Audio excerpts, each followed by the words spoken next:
Hello, CherieHanson here. You might notice there are some differences in my sanctuary upstairs pod. I have been reading so much about how much more effective it is to sleep with your head pointed north and your feet south, so I thought I would try it. Today, what I was thinking about quite a bit was my response to people who complain about ADHD. And we have to, the ego always gets in there, just like, let me get in there. And the way it managed to get in on me today was, if only came up to me. I've had OCD most of my life, to the point where when I'm boiling water or running water or hanging laundry or something of that sort, I will actually count how long it takes me. And the thing I've been doing lately, which I am really, really trying to learn, is the meander into plan B. What I mean by that is the way I used to move in the world is I was rigid. I had a plan set up. I had things I were going to accomplish. I had very clearly chiseled out goals in my wall, the ruling wall, the wall that rules me. And today I was allowing the horse to mosey. It's just like, I'm going to get the rest of the stuff out of the shed, and then I'm going to take it to Value Village. And as I am moving toward the goal, like a missile or a heat-seeking missile or a torpedo or an arrow or something of that sort, I went outside to hang things on the line, and I went, oh, the sun feels good. What if I just got my book and sat in the sun? Now, I have to tell you what a victory that is in my life, because in the past, I was in this relationship with myself where I was really trying to prove something to myself. And today what happened was I quit what I was doing, miracle, hallelujah, and I sat down with my Egyptian licorice tea and my book, The Silk Road, and sat in the sun. And then Todd finished cleaning himself expertly and came over and laid curled up next to me with his head pointed toward me. And I thought to myself, plan B can be pretty wonderful. What if I just allowed myself to mosey into calm, quiet, beautiful joy instead of being in this state of the Spartan warrior preparing for battle? And so what has become very clear to me in my life is my self-discipline, which is fantastic, has gotten in the way of moseying. Moseying. And I don't mean by that my self-discipline about what I eat and when I eat means that I try to find a layer cake I can roll in or whipping cream that I could do shots into my mouth, or, I'm not talking about the reaction to my OCD highly trained self-discipline to go off the rails.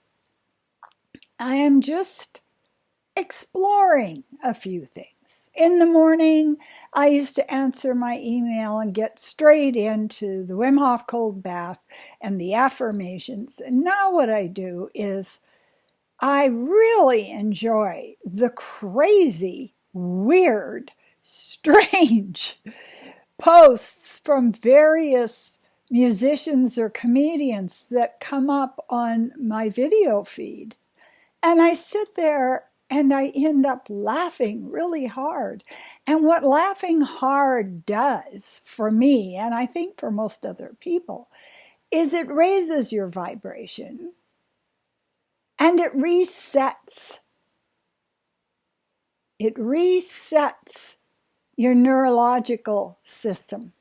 So now you're in a place of seeing how ridiculously funny so many things are. Just amazing. You're looking at this going, oh my God. So I share those because this is who I am. I'm a teacher. I'm somebody who's trying to help other people to, gently pebble, send them something that I think will be helpful for them or that might raise their vibration. I don't check in an hour to make sure that they have collected my pebble and have it in a display case in their living room. I'm not that rigorous. But I am finding a new way of living in my life. I'm also getting rid of so many things I've held on to. I had the thought come to me today, if I'm going to use these things I have stored, I have got to live to be 150, because that's the only way I can use 25 platters or 106 vintage dresses. Come on. This is ridiculous. I am wearing a vintage dress that I found. You see this? Woohoo! It's very, very, very fun. Washed that and put it on and took the rest of them and put them in the car for my drive-by. You drive by Value Village and you throw all this stuff out. Don't look at it. Just throw it. Give it to the nice young people that are helping. Yes, here.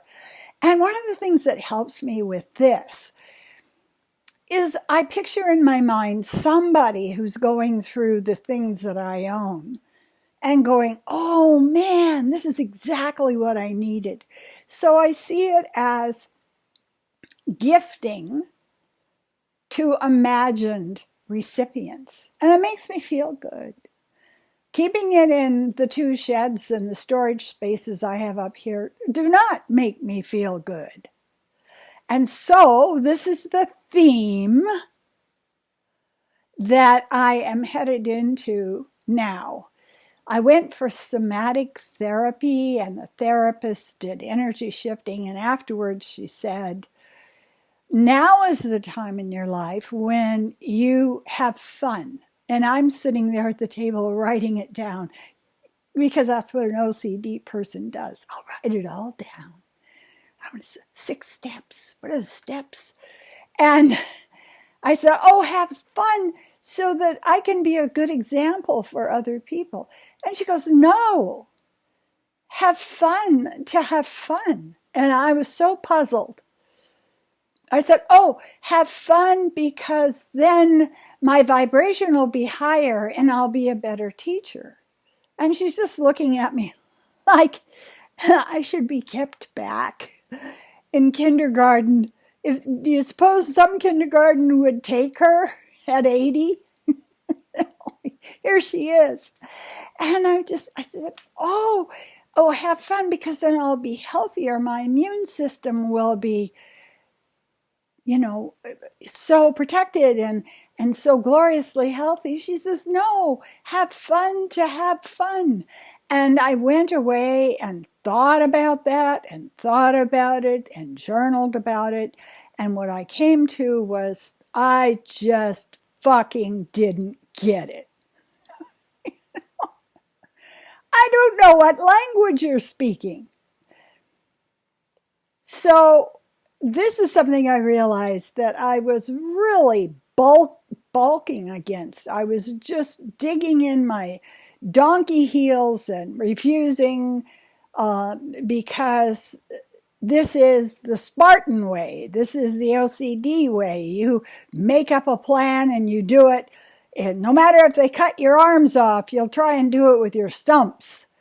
And so today, I was very proud of myself for moseying through Plan B. And Plan B is the plan that you put on your to-do list in your inbox 2 weeks ago, but it's not important enough to do yet. So I'm sitting there drinking the delicious Egyptian licorice tea, reading a wonderful book with Todd curled up next to me and the sun on me and the tree singing to me. And I'm going, wow, who knew? Obviously, I didn't. But this is what I am retraining myself for now. I am no longer in survival mode. What if I could just mosey and let things come to me, let ideas come to me, let actions come to me, and not be an assignment that's due by such a date and it's going to be judged. I want to point out to you, I have a sari that I've had in the shed for 20 years. I'm trying hanging it next to the new direction of the bed just to see how that feels, because I'm trying things out. Just try it out and see what happens. I do want to say to you that right now, a lot of people feel like they're on an extended journey with a heavy backpack walking through mud. A lot of people are in no man's land, where you aren't who you were, but you don't know who you're becoming.